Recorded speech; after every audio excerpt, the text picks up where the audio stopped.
Hello again and welcome to the video. My name is Wade Smith and I am a third degree brown belt in Isshinryu Karate. What this video is about is the discussion on another YouTube video about a week and a half or two ago where a guy mocked me for some reason for having, 30 groin strikes, according to him, 30 groin strikes and 300 joint locks or whatever. Well, I wouldn't say that all 300 submissions in Isshinryu are joint locks, but we do have about 300 unique submissions in Isshinryu, and I can still name about 50 of them by name and execute probably well over 100 of them right off the top of my head. And now that I think about it, there probably are more than 30 different groin attacks in Isshinryu altogether. So, hey, I confess we have at least 30 groin attacks and at least 300 submissions in Isshinryu. As a matter of fact, my sensei taught me 2 new submissions every time I went to class, at least 2 that I had never seen before. So we might even have more than that. I just can't possibly remember everything right off the top of my head that he taught me.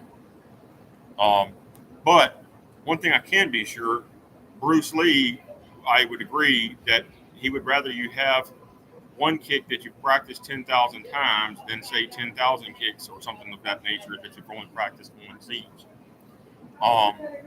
But we do have 15 basic hand techniques in this one, and you can practice them 10,000 times each, then you're better than Bruce Lee, okay?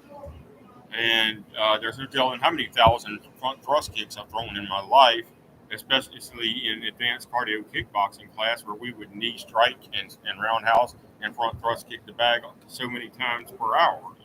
It's ridiculous. So, yeah, you're going to practice all of your techniques, all of your basics over and over again. That's why we practice 10 to 20 reps of each basic strike and each basic block every warm-up in Isshinryu class, just because Sensei wants to see if you're still doing your basics at home before he even bothers teaching the class. You normally do a warm-up, then you do Isshinryu Kumite, where he teaches you some new kumite combination or drill, and you pair up with people in the standing position. Then after about 30 minutes of kumite training, you do kata training for maybe 30 minutes. And then perhaps the next 15 minutes is on the ground jiu-jitsu. And then the next 15 minutes or so is full contact sparring, all right? Where basically the only rules are no eye gouging, no throat jabs, and no biting. All right. And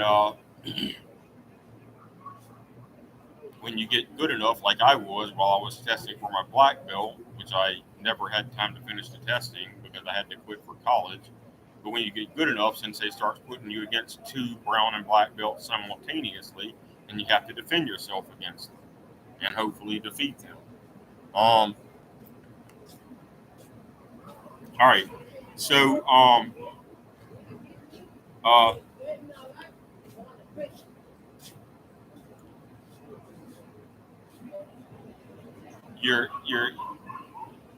you should.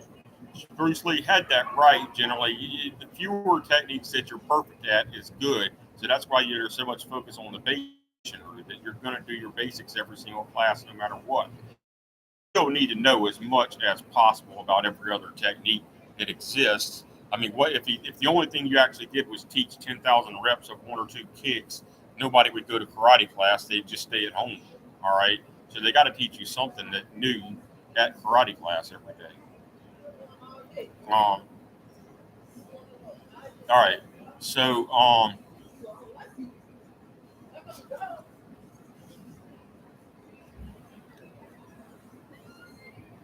right. I'm being distracted by a neighbor again.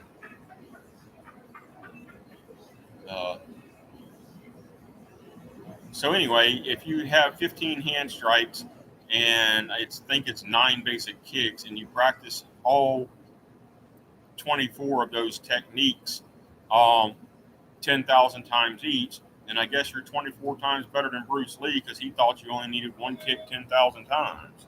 You know what I'm saying? I'm being a little facetious, but those people wouldn't beat Bruce Lee anyway because he was in perfect health.